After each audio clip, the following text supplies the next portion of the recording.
నమస్తే, welcome to BCN news. నేను విజయలక్ష్మి. ముందుగా ముఖ్యాంశాలు. ఘనంగా ఈస్టర్ వేడుకలు, చర్చిల్లో ప్రార్థనలు. రీసర్వే పూర్తి చేసిన రైతులకు గత ప్రభుత్వంలో జగన్ బొమ్మతో ఇచ్చిన పట్టాదారు పాస్ పుస్తకాల స్థానంలో నేడు కూటమి ప్రభుత్వం రాసముద్రతో కూడిన పాస్ పుస్తకాలను పారదర్శకంగా పంపిణీ చేస్తోంది. డిప్యూటీ స్పీకర్ త్రిబులార్. ఘనంగా భారత తొలి ఉప ప్రధాని డాక్టర్ బాబు జగజీవన్ రామ్ జయంతి వేడుకలు. నివాళులర్పించిన శాసనమండలి chairman Moshen Raju, TDP polit bureau సభ్యురాలు సీతారాం లక్ష్మి. ఆకివీడ్లో హై అలర్ట్. హిందూ సంఘాలు ఇచ్చిన చలో ఆకివీడు పిలుపు మేరకు అప్రమత్తమైన పోలీసులు. డీఎస్పీ రఘువీర్ విష్ణు ఆధ్వర్యంలో సుమారు 500 మంది పోలీసులతో పికెటింగ్. చరిత్రలో మరణాన్ని జయించిన ఏకైక వ్యక్తి యేసు ప్రభువు అని రెవరెండ్ డాక్టర్ ఐ సుకుమార్ అన్నారు. Akividu, అజ్జమూరు Garuvu, Calvary Baptist church ఆధ్వర్యంలో ఈస్టర్ వేడుకలు ఘనంగా నిర్వహించారు. ఈ సందర్భంగా క్వయర్ వారు ఆలపించిన క్రీస్తు గీతాలు విశేషంగా ఆకట్టుకున్నాయి. అనంతరం ఈస్టర్ విందు ఏర్పాటు చేశారు. ఈ కార్యక్రమంలో రెవరెండ్ ఇంటి శాంతి సుగుణ, brother Unnam Moses, Kakarla Satish, Padma, K Lakshmi Durga, Sumalatha, Deevena Kumari, Unnam Srilatha, are Durga, Nagabujji, Janaki, Ramya, Paul, Sandeep తో పాటు క్రైస్తవ విశ్వాసులు పెద్ద ఎత్తున పాల్గొన్నారు.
దేవదూతలు వచ్చి దొర్లించిన తర్వాత ఆ యొక్క సమాధిలో నుంచి ఆయన బయటకు వచ్చాడు సజీవుడుగా.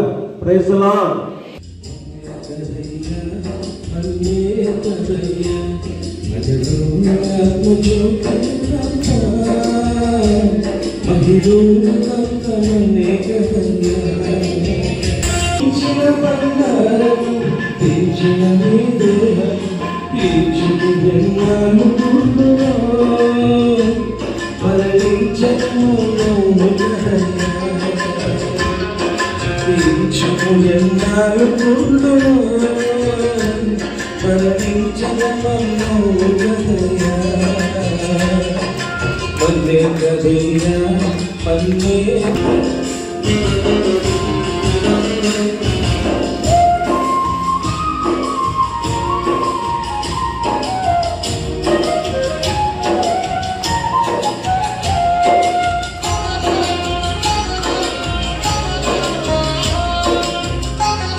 హల్లెలూయా. ఈ ప్రపంచంలో చాలా వింతలు ఉన్నాయి. అన్ని వింతలు తాజ్ మహల్ ఒక వింత. తాజ్ మహల్ షాజహాన్ తన భార్య మీద ప్రేమతో ఏం చేయించాడంటే తాజ్ మహల్ కట్టించాడు. తాజ్ మహల్ దగ్గర కూడా వెళ్ళాడు. చాలా చిన్నప్పుడు వెళ్ళాడు, 9th క్లాస్ అనుకుంటా. చదువుకున్నప్పుడు వెళ్తే తాజ్ మహల్ చూస్తుంది. ఇప్పుడైతే కొంచెం ఒక పెద్ద దేవుడు కంటే మామూలుగా కనిపిస్తుంది. అప్పుడు ఆ తాజ్ మహల్ చిన్నోడేమో చూస్తుంటాయి, బాబు ఇదే రూపం ఎంత బాగుంది, భార్య మీద ఎంత ప్రేమ, ఎవరి మీద, భార్య మీద ఎంత ప్రేమ, ఎంత. ఆ తాజ్ మహల్ కట్టేసాడంటే అంత చూసిస్తుందంటే అలా కింద సమాధి ఉంది. ఆ కిందకి వెళ్ళబడి కిందకి వెళ్తే కింద ఏముందంటే సమాధి, అది మూయబడిన సమాధి. ఈ ప్రపంచంలో ఏదైనా వింతైనది ఉందంటే ఖాళీ సమాధి ఒక్కటి, అది ఎవరిదంటే యేసు క్రీస్తు. గట్టిగా చెప్పడం. ఈ భూమి మీద, ఈ భూమి ఆవిర్భవించినప్పటి నుంచి ఈ రోజు వరకు కూడా ఎవ్వరు కూడా మరణాన్ని జయించలేకపోయారు. ఈ లోకంలో చాలా విజయాలు సాధించారు చక్రవర్తులు, రాజులు. తమ యొక్క సామ్రాజ్యాన్ని విస్తరింప చేయడం కోసం అనేక యుద్ధాలు చేసి ఆ యుద్ధాల్లో విజయాన్ని సాధించారు, కానీ మరణం ముందు ఓడిపోయారు. అందులో అలెగ్జాండర్ ద గ్రేట్ ఈ ప్రపంచాన్ని మొత్తం జయించాడు. అలెగ్జాండర్ జయించాడు, కానీ ఆ మరణాన్ని జయించలేకపోయాడు. యేసు క్రీస్తు ఒక్కడే ఆ మరణాన్ని జయించాడు. గట్టిగా ఆరాధించే వారందరూ కూడా విజయమే. అపజయం అనేది ఈ భూమి మీద ఉండదు. భయపడడానికి వీల్లేదు, బెదిరిపోవడానికి వీల్లేదు, ఆందోళన చెందడానికి వీల్లేదు. మన దేవుడు శక్తి కలిగిన దేవుడు కనుక ఆయన ఏదైనా చేయగలడు. పదవంతో చెప్పింది. రీసర్వే పూర్తి చేస్తున్న రైతులకు గత ప్రభుత్వంలో జగన్ బొమ్మతో ఇచ్చిన పట్టాదారు పాస్ పుస్తకాల స్థానంలో నేడు కూటమి ప్రభుత్వం రైతులకు రాసముద్రతో కూడిన పాస్ పుస్తకాలను పారదర్శకంగా పంపిణీ చేయడం జరిగిందని Undi MLA deputy speaker Kanumuri Raghurama Krishnamraju అన్నారు. ఉండి మండలం చినపుల్లేరు గ్రామ పంచాయతీ ప్రాంగణంలో పట్టాదారు పాస్ పుస్తకాల పంపిణీ కార్యక్రమాన్ని గ్రామ ప్రత్యేకాధికారి మండల తహసీల్దార్ కావడి నాగార్జున అధ్యక్షతన నిర్వహించారు. ఈ కార్యక్రమంలో పాల్గొన్న రఘురామ కృష్ణంరాజు మాట్లాడుతూ నేడు సీఎం చంద్రబాబు నాయకత్వంలోని కూటమి ప్రభుత్వంలో రాసముద్రతో కూడిన పట్టాదారు పాస్ పుస్తకాలు పంపిణీ చేయడం జరుగుతుందన్నారు. గ్రామంలో 329 మంది రైతులు ఉండగా 285 మందికి పాస్ పుస్తకాలు ఇవ్వడం జరుగుతుందని, మిగిలిన రైతులకు కొన్ని సమస్యలు ఉండటంతో వాటిని పరిష్కరించి త్వరలోనే వారికి అందిస్తామన్నారు. ఈ కార్యక్రమంలో మాజీ సర్పంచ్ పెనుమస సావిత్రమ్మ రామరాజు, టీడీపీ గ్రామ పార్టీ అధ్యక్షులు బొద్దరాజు శ్రీనివాసరాజు, వేగేశ్న కృష్ణంరాజు, వేగేశ్న సోమరాజు, ఇందుకూరి రాంభద్రరాజు, గొట్టుముక్కల సత్యనారాయణరాజు, బొర్రా సువర్ణరాజు, పరశురాముడు, సుధాకర్, యోహాను, రైతులు, వివిధ శాఖల అధికారులు పాల్గొన్నారు. ఈరోజు ఉండి మండలం చినపుల్లేరు గ్రామంలో రీసర్వే అనంతరం పాస్బుక్స్, రివైజ్డ్ పాస్బుక్లు రైతులందరికీ ఇచ్చే కార్యక్రమం. ఈ గ్రామంలో 709 ఎకరాలు ఉంటే పాయింట్ సంథింగ్ ఉంది.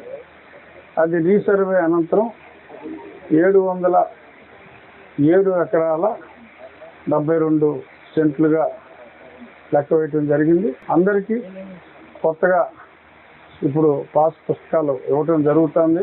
3 నెలలుగా మరి ప్రతి నెల ఒక్కో నెల ఒక గ్రామం, ఒక్కో నెల 2 గ్రామాల చొప్పున ఈ నూతనంగా ఈ పాస్బుక్లు ఇవ్వటం జరుగుతుంది. సాధ్యమైనంత వరకు ఎటువంటి తప్పులు లేకుండా ఇచ్చే ప్రయత్నం తహసీల్దార్ గారు అందరూ చేస్తున్నారు. అయినప్పటికీ కొన్ని చోట్ల కొన్ని సమస్యలు ఉత్పన్నం అవుతున్నాయి. ఇది చిన్న గ్రామం వలన కావచ్చు, తక్కువ సమస్యలే ఇక్కడ ఉత్పన్నం అయినాయి. అవి కూడా ఇప్పుడు కొందరు మా దృష్టికి తీసుకురావడం జరిగింది. ఆమోద యోగ్యంగా మ్యాక్సిమం ఎంతవరకు న్యాయం చేయగలరు అనేది పరిశీలించి నిష్పక్షపాతంగా అందరికీ న్యాయం చేయడం జరుగుతుంది. ఈరోజు ఈ కార్యక్రమంలో పెద్ద యజ్ఞం లాంటి కార్యక్రమం. మొత్తం రాష్ట్రం అంతా ఒక 6 నెలలు పడుతుంది. 6 నెలల్లో పూర్తి చేయాలనేది టార్గెట్. ఇంకొకటి 2 నెలలు ఆలస్యమైనప్పటికీ కూడా సాధ్యమైనంత, మామూలుగా అయితే ప్రతిరోజు డిస్ప్యూట్లే అందరికీ. ఆ డిస్ప్యూట్లు అనేది 95% అయితే పరిష్కారం అవుతాయి. చిన్న చిన్న డిస్ప్యూట్లను కూడా త్వరలో ఆ పరిష్కారానికి కూడా దానికి ఒక ఏదైనా మనుషులకి జబ్బు చేస్తే హాస్పిటల్ ఎలాగో దీనికి కూడా రెవెన్యూ క్లినిక్ లాగా ఏర్పాటు చేసి వాటి పరిష్కారం దిశగా త్వరగా పరిష్కరించాలి అని చెప్పి గౌరవ ముఖ్యమంత్రి గారు కూడా రెవెన్యూ అధికారులందరికీ కూడా సూచించడం జరిగింది. సో దాని ప్రకారం టెంపరీగా 1/2 ఇబ్బందులు అనిపించినప్పటికీ త్వరలో వాటికి కూడా పరిష్కారం చేయటం జరుగుతుంది. ఈరోజు ఆ కార్యక్రమంలో భాగంగా మన ఊర్లో ఆ పట్టాదారు పాస్బుక్ పంపిణీ. ఒకవైపు దేశ స్వాతంత్ర్యం కోసం పోరాడుతూనే మరోవైపు సామాజిక సమానత్వం కోసం అణగారిన వర్గాల హక్కుల కోసం అలుపెరగని సమరం సాగించిన రాజకీయ సవ్యసాచి సామాజిక విప్లవ యోధుడు బాబు జగజీవన్ రామ్ అని రాజ్యసభ మాజీ సభ్యురాలు టీడీపీ రాష్ట్ర పొలిట్ బ్యూరో సభ్యురాలు తోట సీతారామలక్ష్మి అన్నారు. భీమవరం పట్టణ టీడీపీ కార్యాలయంలో ఆదివారం భారత తొలి ఉప ప్రధానమంత్రి సంఘ సంస్కర్త డాక్టర్ బాబు జగజీవన్ రామ్ 118వ జయంతి కార్యక్రమాన్ని నిర్వహించారు. ముందుగా ఆయన చిత్రపటానికి పూలమాలలు వేసి నివాళులర్పించారు. ఈ సందర్భంగా సీతారామలక్ష్మి మాట్లాడుతూ బాబు జగజీవన్ రామ్ జీవితం స్ఫూర్తిదాయకమని దేశానికి ఆయన చేసిన సేవలను కొనియాడారు. టీడీపీ రాష్ట్ర కార్యదర్శి కొళ్ల నాగేశ్వరరావు, ఏఎంసీ చైర్పర్సన్ కలిదిండి సుజాత, రాష్ట్ర కృష్ణబలిజ పూసల కార్పొరేషన్ చైర్మన్ గంటా త్రిమూర్తులు మాట్లాడుతూ బాబు జగజీవన్ రామ్ జీవితాన్ని యువత ఆదర్శంగా తీసుకుని ముందుకు సాగాలన్నారు. ఎంపీగా, కేంద్ర మంత్రిగా, దేశ ఉప ప్రధానిగా దేశానికి చేసిన సేవలు చిరస్మరణీయమన్నారు. టీడీపీ పట్టణ అధ్యక్ష కార్యదర్శులు మద్దుల రాము, చెల్లబోయిన గోవింద్ మాట్లాడుతూ సమాజంలో అణగారిన వర్గాల సంక్షేమం కోసం అలుపెరగని కృషి చేసిన గొప్ప సంఘ సంస్కర్త అని కొనియాడారు. మాజీ కౌన్సిలర్ ఎద్దు యేసుపాదం, మైలాబత్తుల ఐజాక్ బాబు, యాళ్ల వెంకటేశ్వరరావు మాట్లాడుతూ స్వాతంత్ర సమరయోధులు, భారత మాజీ ఉప ప్రధానిగా, తొలి కార్మిక శాఖ మంత్రిగా భారతదేశానికి విశిష్ట సేవలు అందించారన్నారు. అనంతరం భీమవరం, గునుపూడి, అరుంధతిపేటలో చర్మకారుల యువజన సంఘం ఆధ్వర్యంలో బాబు జగజీవన్ రామ్ 118వ జయంతి కార్యక్రమాన్ని నిర్వహించారు. ఈ కార్యక్రమాల్లో మున్సిపల్ మాజీ chairperson Meragani Narayanamma, Muslim minority corporation director MD Shabeena, Telugu యువత రాష్ట్ర కార్యవర్గ కార్యదర్శి కొళ్ల నాగబాబు, జిల్లా తెలుగు మహిళా జిల్లా అధ్యక్షురాలు Madasu Kanakadurga, Syed Naseema Begum, AMC vice chairman Bandi Ramesh, Bhimavaram పట్టణ టీడీపీ ఎస్సీ సెల్ అధ్యక్షుడు అనపత్తి కృష్ణప్రసాద్, మాతా సురేష్ బాబు, గంధం రాధాకుమారి, వెన్నకోట వినాయక్, కాపా అమర్బాబు, సాల్మాన్ రాజు, శ్యామ్, గుల్లంకి లక్ష్మి, ఏకుల హరి, జామి బాబురావు, జామి రాజేష్, బీసీ వెంకన్న, ఎం రాజారావు, ఎం మురళి, కె నాని, మామిడి నాని, ములపత్తి రాజు, చెరుకు తిరుపతిరావు తదితరులు పాల్గొన్నారు. దాదాపుగా 40 సంవత్సరాల పార్లమెంట్లో పనిచేసి ఉపరాష్ట్రపతిగా కూడా ఉంది. అదేవిధంగా బీహార్ నుంచి వచ్చిన మహానీయుడు ఎవరైనా ఉన్నారు అంటే బాబు జగజీవన్ రామ్. ఈరోజు ఆయన 118వ జయంతి తెలుగుదేశం పార్టీ కుటుంబ సభ్యులతో కలిసి పార్టీ ఆఫీసులో జరుపుకున్నాం. ఆయన ఘనంగా నివాళులు అర్పించిన అందరికీ కూడా మనస్ఫూర్తిగా ధన్యవాదాలు తెలియజేసుకుంటూ డాక్టర్ అంబేద్కర్ గారు కానివ్వండి, జ్యోతిరావు పూలే గారు కానివ్వండి, బాబు జగజీవన్ రామ్ గారు కానివ్వండి, ఎవరైనా సరే మన దేశం కోసం, వెనకబడిన వర్గాల కోసం ఎంతో పోరాటాలు చేసి మరి ఎన్నో రకాలుగా మరి పార్లమెంట్లో ఎన్నో చట్టాలు తెచ్చి ఈ రోజున ప్రతి ఒక్కళ్ళు కూడా సమాజంలో తలెత్తుచుండే విధంగా ప్రతి ఒక్కరికి అవకాశించిన నాయకులు, మహానాయకులు ఎవరైనా ఉన్నారంటే వాళ్ళే ఈ రోజున మన అందరం కూడా ఆయనకి ఘనంగా నివాళులు అర్పించి తెలుగుదేశం పార్టీ తరఫున తెలియజేయడం అనేది చాలా సంతోషం. అందరికీ నియోజకవర్గం పార్టీ ఆఫీస్ బాబు జగజీవన్ రామ్ జయంతి జరుపుకోవడం చాలా ఆనందంగా ఉంది. ఇక్కడ అందరితోటి కలిసి ఈ కార్యక్రమం జరుపుకోవడం చాలా ఆనందంగా ఉంది. ఇక్కడికి వచ్చిన క్రైస్తవ సోదరి అందరికీ ఈస్టర్ శుభాకాంక్షలు తెలియజేస్తున్నాను. రావు గారి జయంతి సందర్భంగా దేవాలయం నియోజకవర్గ తెలుగుదేశం పార్టీ తరఫున వార్డు సభ్యుల ఆధ్వర్యంలో ఘనంగా నివాళులర్పించడం జరిగింది. ఏప్రిల్ నెలలో చూసుకుంటే మన దేశంలో స్వతంత్ర సంగ్రామంలో వచ్చిన మరి కృషి చేసిన గొప్ప వ్యక్తులు జగజీవన్ రామ్ గారు, అలాగే బిఆర్ అంబేద్కర్ గారు. ఈరోజు మరి వాళ్ళని ఆదర్శంగా తీసుకోవాలి. అలా దేశంలోనే ఉత్తమ పార్లమెంటరీగా జగజీవన్ రామ్ గారు పనిచేశారు. ఎన్నో శాఖలకి మంత్రిగా పనిచేసి పాకిస్తాన్ తోటి ఇండో పాకిస్తాన్ టైంలో కూడా రక్షణ శాఖలో పనిచేసిన వ్యక్తి అయినా అటువంటి గొప్ప వ్యక్తికి ఈరోజు మనందరం కూడా నివాళులర్పించడం గొప్ప విషయం. అలాగే మన నారా చంద్రబాబు నాయుడు గారు కూడా అంతమంది నందమూరి తారక రామారావు గారు అయితే, నారా చంద్రబాబు నాయుడు గారు, అంబేద్కర్ గారు కానీ, అలాగే జగజీవన్ రామ్ గారు కానీ, అందరూ కూడా మన తెలుగుదేశం పార్టీ విధానాలు మరి భారత రాజ్యాంగం చట్టం అమలు చేసే విధానం, న్యాయం అమలు చేసే విధానంలో పెద్దలను గౌరవించడం మన పార్టీ ఇప్పుడు విధానం. ఆరోగ్యం ముందుగా సందర్భం తెలియజేసుకుంటూ డాక్టర్ జగజీవన్ రామ్ గారికి జయంతి సందర్భంగా మరి తెలుగుదేశం పార్టీ కార్యాలయంలో ఈరోజు జయంతి కార్యక్రమం ఏర్పాటు చేయడం జరిగింది. అత్యధిక అనేక సార్లు అనేక పర్యాయాలు మరి పార్లమెంటరీగా పనిచేసినటువంటి మహోన్నతమైన వ్యక్తి బాబు జగజీవన్ రామ్ గారు. మరి ఆయన రైల్వే శాఖ మంత్రిగా, కార్మిక శాఖ మంత్రిగా, మరి భారతదేశానికి తొలి ఉప ప్రధానిగా కూడా పనిచేసినటువంటి మహోన్నతమైన వ్యక్తి. తెలుగుదేశం పార్టీ కార్యాలయంలో మరి ఆయనకి ఘనంగా నివాళులర్పించడం జరిగింది. దళితుల కోసం, అనగాని వర్గాల కోసం, అనేక మంది కోసం ఆయన పోరాటం చేయడం జరిగింది. మరి స్వతంత్ర సమరయోధుల్లో కూడా అతను పాల్గొనడం జరిగింది.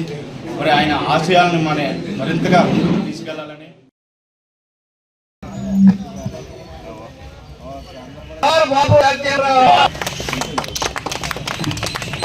కోరుతాను.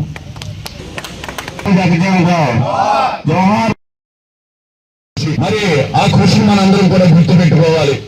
ఎందుకంటే డాక్టర్ బిఆర్ అంబేద్కర్ రాసిన రాజ్యాంగం మరి పార్లమెంట్లో అమలు జరిపే విషయంలోనే కానీ, అలాగే ఏదైతే వెనుకబడిన వర్గాల ప్రజలు ఇబ్బందులు పడుతున్నారు, రాబోయే రోజుల్లో ఇబ్బందులు పడకూడదని చెప్పి మరి బాబు జగజ్జీవన్ గారు ఎంతో 100 అడుగులు ముందుకేసి మరి ఉప ప్రధానిగా కూడా ఆయన పనిచేస్తూ మరి ఎన్నో చట్టాలు తీసుకొచ్చి ఆ చట్టాలు అమలు చేసి ఈ రోజున మన వెనకబడిన వర్గాలందరినీ కూడా చట్టసభలోనే కానీ అన్ని రకాలుగా కూడా ముందంచులో నిలబెట్టారంటే అది చాలా ఘనత. బాబు జగజ్జీవన్ రావు గారు అంటే ఆయన గొప్ప వ్యక్తి, బడుగు బలహీన వర్గాల ఆశాజ్యోతి. ఆయన 1908 ఏప్రిల్ 5న బీహార్లో జన్మించారు, ఒక పేదవర్గంలో. ఆయన పేదవర్గంలో ఉన్న ఉన్నతమైన ఆశయాలతో ఆయన ముందుకు వెళ్తూ అదేవిధంగా రాజకీయ అరంగేట్రం చేసి బడుగు బలహీన వర్గాలకు ఎంతో మేలు చేసిన వ్యక్తి ఎవరైనా ఉన్నారు అంటే మన బాబు జగజ్జీవన్ రావు యొక్క వ్యక్తి. అటువంటి వ్యక్తి మన గాంధీజీతో తర్వాత రెండో గాంధీజీగా పేరు పొందినటువంటి వ్యక్తి మన బాబు జగజ్జీవన్ రావు గారు. అటువంటి వ్యక్తి జయంతిని ఈ యొక్క సభ్యుల ఆధ్వర్యంలో, ఈ యొక్క పార్టీ నాయకుల యొక్క ఆధ్వర్యంలో ఆయన జయంతి జరుపుకోవడం చాలా సంతోషమని. గురుపూడి అరుంధతిపేటలో మరి యొక్క కార్యక్రమాన్ని చేసినందుకు అరుంధతి యూత్ వారిని మనస్ఫూర్తిగా అభినందిస్తున్నాను. మరి మీ అందరికి కూడా తెలుసు, సమాజంలో ఇతరులకి మంచి చేయాలా, ఇతరులకి ఉపయోగపడాలని కోరుకుంటారు. కొంతమంది అన్నీ నాకే కావాలని కోరుకుంటారు, కానీ ఇతరులకు మంచి జరగాల, ఇతర జీవితాల్లో వెలుగులు కలగాలని చెప్పి కోరుకునే వ్యక్తి బాబు జగజ్జీవన్ రావు. మీరు అందరూ చప్పట్లు కొట్టాలా. బాల్య దశ నుంచి విద్యార్థి దశలో రాజకీయ జీవితంలో అన్నింటిలో కూడా అవమానపడిన వ్యక్తి. ఆయన ఉప ప్రధాని చేశారు, కేంద్ర మంత్రి చేశారు, శాసనసభ్యులు చేశారు. అయినా సరే ఆయన జీవితంలో అన్ని అవమానాలు, చిన్న చూపు అయినా సరే ఆయన తట్టుకొని దృఢంగా బలంగా నిలబడ్డారు. ఆయనే బాబు జగజ్జీవన్ రావు. 18వ జయంతి సందర్భంగా ఈరోజు చర్మకాల యోధుల సంఘం అరుంధతిపేటలో ఇక కార్యక్రమాన్ని ఏర్పాటు చేయడం జరిగింది. మరి బాబు జగజ్జీవన్ రావు గారు బీహార్ రాష్ట్రంలో మధుర గ్రామంలో 1818వ సంవత్సరంలో జన్మించడం జరిగింది. వారు ప్రముఖ దళిత నాయకుడు, స్వతంత్ర సమరయోధుడు, అనగారి వర్గాల కోసం అహర్నిశలో పనిచేసిన వ్యక్తి డాక్టర్ బాబు జగజ్జీవన్ రావు గారు. డాక్టర్ బాబు జగజ్జీవన్ రావు జయంతి 119వ జయంతి సందర్భంగా ప్రజలందరికీ శుభాకాంక్షలు తెలియజేస్తున్నాను. మాజీ ఉప ప్రధాని బాబు జగజ్జీవన్ రామ్ 118వ జయంతి సందర్భంగా శాసన మండలి చైర్మన్ కోయ మోషన్ రాజు భీమవరంలోని తన క్యాంపు కార్యాలయంలో కుమారుడు కోయ సుందర్రాజుతో కలిసి జగజ్జీవన్ రామ్ చిత్రపటానికి పూలమాల వేసి నివాళులర్పించారు. ఈ కార్యక్రమంలో వైఎస్ఆర్సీపీ నాయకులు బోకురి విజయరాజు, బలే యేసుబాబు, మిక్కిలి కుమార్, మాకిరెడ్డి వెంకటేశ్వరరావు, డాక్టర్ రాజేష్ తదితరులు పాల్గొన్నారు. పశ్చిమ గోదావరి జిల్లా ఆకివీడులో హైటెన్షన్ నెలకొంది. హిందూ సంఘాలు ఇచ్చిన చెలో ఆకివీడు పిలుపు మేరకు ఆకివీడులోని పోలీసులు అప్రమత్తమయ్యారు. ఉమ్మడి పశ్చిమ గోదావరి జిల్లా పోలీస్ యంత్రాంగం సుమారు 500 మంది పోలీసులు ఆకివీడు చేరుకున్నారు. ఆకివీడులో ఎటువంటి అవాంఛనీయ సంఘటనలు జరగకుండా పోలీసులు భద్రతా వలయాన్ని ఏర్పాటు చేశారు. ఆకివీడు శివారు జిల్లా సరిహద్దు ప్రాంతమైన ఉప్పుటేరు బ్రిడ్జ్ వద్ద, అజ్జమూరు చెక్పోస్టు వద్ద పోలీస్ పికెట్లు ఏర్పాటు చేశారు. అడుగడుగునా పోలీసులు దర్శనమిస్తున్నారు. ఆదివారం ఆకివీడులో ప్రత్యేక పోలీసు బలగాలు కవాతు నిర్వహించాయి.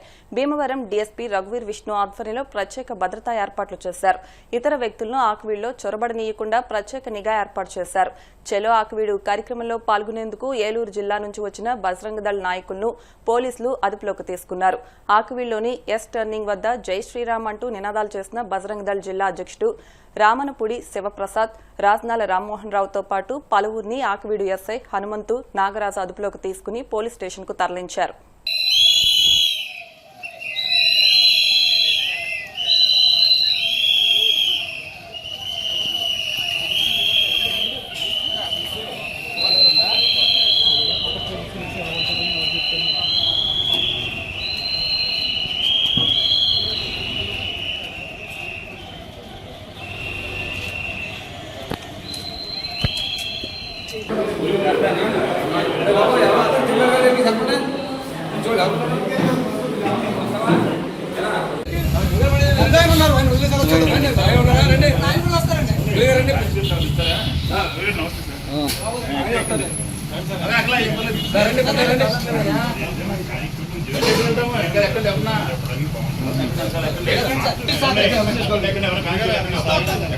జై శ్రీరామ్ జై శ్రీరామ్ జై శ్రీరామ్ జై శ్రీరామ్.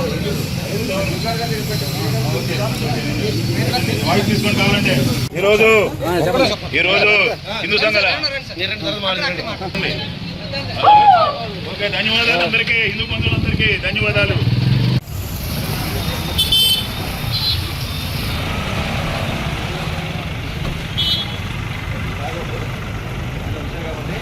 పోలీస్ చేసినా చెప్తాను. ఓకే, జై శ్రీరామ్ అందరికీ.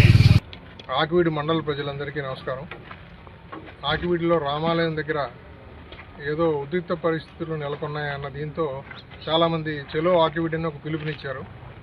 అందులో భాగంగా మేము ఈరోజు మొత్తం ఏలూరు జిల్లా అంటే ఉమ్మడి మన వెస్ట్ గోదావరి జిల్లాలో ఉన్న ఫోర్స్ మొత్తం దాదాపుగా 500 మంది మొత్తం చుట్టుపక్కల, అంటే ఒకరు ఓన్లీ ఆకివీడు టౌనే కాదు సరౌండింగ్స్లో కూడా మనం ఎవరు రాకోకుండా మనం వీళ్ళందరినీ కటాఫ్ పార్టీలన్నీ పెట్టి లోపలికి ఎవరిని రానికోకుండా కట్టుదిట్టమైన చర్యలు తీసుకోవడం జరిగింది. ఇవన్నీ చూస్తే ఒక ఆకతాయి పనులు చేసిన వాళ్ళ చర్యగానే భావిస్తున్నాము. దీంట్లో ఏ పార్టీ కూడా ఇన్వాల్వ్ కాలేదు.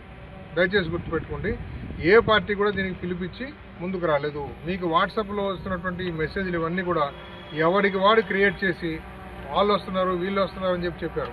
మేము వాళ్ళందరితో పర్సనల్గా కూడా మాట్లాడాము. ఏం సార్ మీరు వస్తున్నారా, ఏమా మీరు వస్తున్నారని అడిగితే మాకేం తెలియదు సార్, మేము ఎవరు రావట్లేదు, మరి అక్కడ 144 సెక్షన్ ఉంది కదా మేము ఎలాగ వస్తామని చెప్పేసి వాళ్ళే రివర్స్ మమ్మల్ని అడుగుతున్నారు.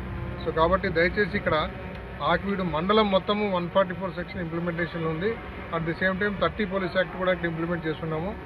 ఎవరు కూడా ఇద్దరికి మించి మనుషులు ఎక్కడ కూడా గుమిగూడి ఉండడానికి వీల్లేదు. దానికి అన్ని విధాల చర్యలు తీసుకొని ముందస్తుగా ఇప్పుడు మీరు అనుకుంటున్నట్టుగా కొంతమంది వాట్సాప్లో ఇంకొక మెసేజ్ పెట్టారు రాత్రి, మీరెవరు ఇళ్లలో ఉండొద్దండి, పోలీసులు ఏదైనా ముందస్తుగా అరెస్ట్ చేసేస్తారు. అరెస్ట్ చేయాల్సిన అవసరం కూడా ఏం లేదు. అందరూ కోఆపరేట్గానే ఉన్నారు. ఎవరో కొంతమంది ఆకతాయిలు దీనంతా వాట్సాప్లో కొన్ని క్రియేట్ చేశారు. వాళ్ళు ఎవరో కూడా మేము మొత్తం ట్రేస్ చేశాము. వాళ్ళ మీద ఖచ్చితంగా చట్ట ప్రకారంగా ఏం చర్య తీసుకోవాలో ఆ చర్య తీసుకుంటున్నాము. ఆల్రెడీ కొంతమంది చర్య కూడా తీసుకున్నాము. సో అప్పుడు జరిగిన సంఘటన దానికి సంబంధించి మనం 41 మందిని అరెస్ట్ చేసి రిమాండ్ పంపించడం జరిగింది. అది పెద్ద సమస్య కాదు. ఇప్పుడు దానికన్నా ముందు ఈ రామాలయం దగ్గర ఏదో జరిగిపోయింది చూడాలని చెప్పేసి చాలామంది బయట నుంచి రావాలనే ప్రయత్నం చేస్తున్నారు. దయచేసి అందరికీ మేము ఒకటే అప్పీల్ చేస్తున్నాము, ఆకివీడు చాలా ప్రశాంతంగా ఉంది. దయచేసి ఇక్కడికి వచ్చి ఉన్న ప్రశాంతతను ఎవరు భంగం కలిగించొద్దండి. అలాంటిది ఏమన్నా ఇక్కడ ఉంది అంటే ఖచ్చితంగా మీకు మీడియా ద్వారా మీకే తెలుస్తుంది. పై అధికారులు ఉన్నారు, మా ఎస్పీ గారు, కలెక్టర్ గారు, వీళ్ళంతా కూడా ఆకివీడు పరిస్థితి గురించి వాళ్ళే మాట్లాడతారు. మేము మాట్లాడడం భావ్యం కాదు. సో దయచేసి ఎవరికి వాళ్ళు ఏదో ఊహించేసుకొని ఈ ఊర్లో వచ్చి ఏదో జరిగిపోతుందని మటుకు ఇలాంటి అనవసరమైనటువంటి న్యూస్ని స్ప్రెడ్ చేయొద్దండి దయచేసి. సో అందరికీ చేతులెత్తి మీద దండం పెట్టి చెప్తున్నాము, ప్రతి ఒక్కరూ బాధ్యతాయుతంగా ఉండండి. సొసైటీలో ఏదో ఒక జరిగింది కదా అంటే దానికి పూర్వపరాలు ఆలోచించకుండా ఏది పడితే అది మెసేజ్లు మీరు దాంట్లో పెట్టేసి ఇంతమంది పోలీస్ అధికారులు, జిల్లా యంత్రాంగము, తర్వాత ఎస్పీలు, కలెక్టర్లు ఇంత మేము దీని మీద శ్రమపడి అందరినీ కనుక్కుంటుంటే ఎవరో ఒక చిన్నడు అక్కడికి వచ్చేయండి చాలా జరిగిపోయింది ఇదంతా తల్లిరండి రకరకాలుగా ఏదో మెసేజ్లు పెడుతున్నారు. దయచేసి అట్లా పనులు చేయొద్దండి. ప్రశాంతంగా ఉన్న ఈ ఊరిని ఇలాగే ప్రశాంతంగానే ఉంచుదాము. దీన్ని మరి ఎవరు కూడా భంగం కలిగిస్తే మేము సహించేది లేదు. ఎవడు ముందుకు వచ్చినా ఖచ్చితంగా ఇక్కడ ర్యాపిడ్ యాక్షన్ ఫోర్స్ ఉంది, అన్ని రకాల ఫోర్సులు ఉన్నాయి. వాళ్ళు వస్తే మేము చట్ట ప్రకారంగా ఏమేమి చర్యలు తీసుకోవాలో అన్నీ ఖచ్చితంగా తీసుకుంటాం. దయచేసి మీ భవిష్యత్తుని మీరు స్పాయిల్ చేసుకోవద్దండి వచ్చి. This is an appeal from police side to youth and all the miscreants who are going to create all such nuisance. ఒక కులం కాదు, మతం కాదు, వ్యక్తులు కాదు, వ్యవస్థ ముఖ్యమని నిర్దిష్ట భావాలతో జీవించిన రాజకీయ దురంధరుడు డాక్టర్ బాబు జగజీవన్ రామ్ ధన్యజీవి అని additional public prosecutor Undapalli Ramesh Naidu అన్నారు. శ్రీ విజ్ఞాన వేదిక ఆధ్వర్యంలో భీమవరం జంక్షన్ రైల్వే స్టేషన్లో బాబు జగజీవన్ రామ్ శిలాఫలకం వద్ద జగజీవన్ రామ్ జయంతి కార్యక్రమాన్ని నిర్వహించారు. శ్రీ పద్మావతి వెంకటేశ్వర స్వామి మందిరం చైర్మన్ కంతేటి వెంకటరాజు మాట్లాడుతూ దేశ క్షేమమే తన క్షేమంగా పరిపాలన చేసి నిష్పక్షపాతంగా నిర్మోహమాటంగా వ్యవహరిస్తూ పాలనా రంగానికి ఆదర్శనీయులుగా నిలిచారు. నిర్వాహకులు చెరుకోడ రంగసాయి, రైల్వే జడ్జ్, ఆర్యూసీసీ మాజీ మెంబర్ అరసవల్లి సుబ్రహ్మణ్యం మాట్లాడుతూ 1961లో జగజీవన్ రామ్ భీమవరం వచ్చారని, మీటర్ గేజ్ ను బ్రాడ్ గేజ్ గా మార్చి ఈ ప్రాంత రైల్వేను అభివృద్ది చేసిన ఘనత ఆయనదేనని, ఆయన సేవలు ఎనలేనివని అన్నారు. దళితుల అభివృద్ది కోసం బాబు జగజీవన్ రామ్ ఎంతగానో కృషి చేశారన్నారు. కార్యక్రమంలో P రాసబాబు, Gonnabathula Malleswararao, Kadali Venkateswararao, junction railway station SM, railway సిబ్బంది తదితరులు పాల్గొన్నారు. డాక్టర్ బాబు జగజ్జీవన్ గారి జయంతి సందర్భంగా ఈరోజు భీమవరం జంక్షన్ రైల్వే స్టేషన్లో వారు ఇక్కడికి వచ్చి వచ్చినటువంటి శిలాఫలకం దగ్గర వారిని గుర్తుగా మరి వర్ధంతి జయంతులన్నీ కూడా విజ్ఞాన వేదిక ఆధ్వర్యంలో అలాగే రైల్వే అధికారులు పుర ప్రముఖులతోటి ఇక్కడ జరుపుకోవడం జరుగుతుంది. మరి అటువంటి కార్యక్రమం మరి వారు అటువంటి మహానుభావులు మన భీమవరం పట్టణం వచ్చి రైల్వే స్టేషన్ అభివృద్ధి విషయంలో వారు కూడా ప్రణాళికలు చేయటం జరిగింది. ఇప్పుడు మంచి అభివృద్ధి దిశలో కూడా ఉంది. ఈరోజు ఇటువంటి అభివృద్ధి జరిగినటువంటి చూస్తే వారు కూడా సంతోషించేవారు అనేటువంటి ఉద్దేశంతో మన అందరూ ఇక్కడ రైల్వే స్టేషన్లోనే ఈ కార్యక్రమం జరుపుకోవడం జరుగుతుందని తెలియజేస్తాం. భారత తొలి దళిత ఉప ప్రధాని, అసంఘటిత కార్మిక వర్గం ఎవరైతే ఉన్నారో ఆ రోజున ఎఫ్సీఐ కానీ సివిల్ సప్లైస్ వారందరినీ కూడా రెగ్యులర్ చేసినటువంటి వ్యక్తి. అంతకంటే ముఖ్యంగా గుడివాడ నుంచి భీమవరం దాకా ఉండేటువంటి ఏదే మీటర్ గేజ్ని మరి బ్రాడ్ గేజ్గా మార్చి ఈ ప్రాంత అభివృద్ధిలో ఆయన ఒక భాగస్వామ్యాన్ని తీసుకొచ్చినటువంటి వ్యక్తి బాబు జగజ్జీవన్ రామ్. ఆయన యొక్క జయంతోత్సవ కార్యక్రమాన్ని ప్రతి సంవత్సరం కూడా శ్రీ విజ్ఞాన వేదిక ఆధ్వర్యంలో ఇక్కడ నిర్వహించుకోవడం జరుగుతుంది. వారు మరి దళిత ఏదైతే ఆ రోజు ఉన్నటువంటి ఎస్సీ, ఎస్టీ, బీసీ మైనార్టీలకు సంబంధించినటువంటి విషయాల్లో రాజ్యాంగ ప్రతిపాదకంగా అందరిలో కూడా సమానమైనటువంటి హక్కుల కోసం స్వతంత్రం వచ్చిన తర్వాత ఆయన చేసినటువంటి పోరాట ఫలితంగానే ఎంతోమంది మరి ఈ రోజున మరి ఉన్నతమైనటువంటి స్థానాల్లోకి వచ్చారు అని అంటే దాని మార్గదర్శకుడు బాబు జగజ్జీవన్ రామ్. ఆయన్ని ఆదర్శంగా తీసుకుని ఈనాటి యొక్క కార్యక్రమాలన్నీ కూడా విజయవంతం చేసేటువంటి బాధ్యత ఈ యొక్క ప్రభుత్వాలు తీసుకోవడం ఆనందదాయకం. స్వర్గీయ డాక్టర్ బాబు జగజ్జీవన్ రామ్ గారి జయంతి సందర్భంగా మరి ఈ రోజున విజ్ఞాన వేదిక ఆధ్వర్యంలో మన భీమవరం పట్టణం జంక్షన్లో రైల్వే స్టేషన్లో నివాళులర్పిస్తూ మన భారతదేశ తొలి కార్మిక శాఖ మంత్రి, అదేవిధంగా ఉప ప్రధాని, అదేవిధంగా రైల్వే శాఖలో ఉన్నటువంటి మంత్రి పదవులు నిర్వహించినటువంటి బాబు జగజ్జీవన్ రామ్ గారికి ఈరోజు వారికి ఘనమైన నివాళులు అర్పిస్తున్నాం. బాబు జగజ్జీవన్ రామ్ గారి జయంతి సందర్భంగా అందరికీ శుభాకాంక్షలు తెలియజేసుకుంటూ, బాబు జగజ్జీవన్ రామ్ గారు విద్యార్థిగా, స్వాతంత్ర సమరయోధుడిగా, స్వతంత్ర భారతదేశంలో తొలి కార్మిక శాఖ మంత్రిగా, అంతేకాకుండా 30 సంవత్సరాలు సుదీర్ఘంగా భారతదేశంలో వివిధ మంత్రిత్వ శాఖలను అధిరోహించి భారతీయులందరి చేత స్ఫూర్తి పొందారు. ప్రత్యేకించి 1971 సంవత్సరంలో భారతదేశానికి పాకిస్తాన్కి యుద్ధం జరిగిన సందర్భంలో ఆయన రక్షణ శాఖ మంత్రిగా ఉండి ఎంతో సమర్థమైన సేవలు అందించారు. సో ఇటువంటి మహనీయుని ఈరోజు ప్రత్యేకించి ఆయన భీమవరం రావడం, అదే ఆయన ఏ ప్రాంతంలో అయితే ఆయన స్మారక స్తూపం ఉందో ఆ ప్రాంతంలో ఆయన జన్మదినాన్ని విజ్ఞాన వేదిక ఆధ్వర్యంలో మనం శ్రీ విజ్ఞాన వేదిక ఆధ్వర్యంలో మనం నిర్వహించుకోవడం అనేది గొప్ప విషయంగా భావిస్తూ ఇప్పుడు కాసేపు ప్రకటనలు.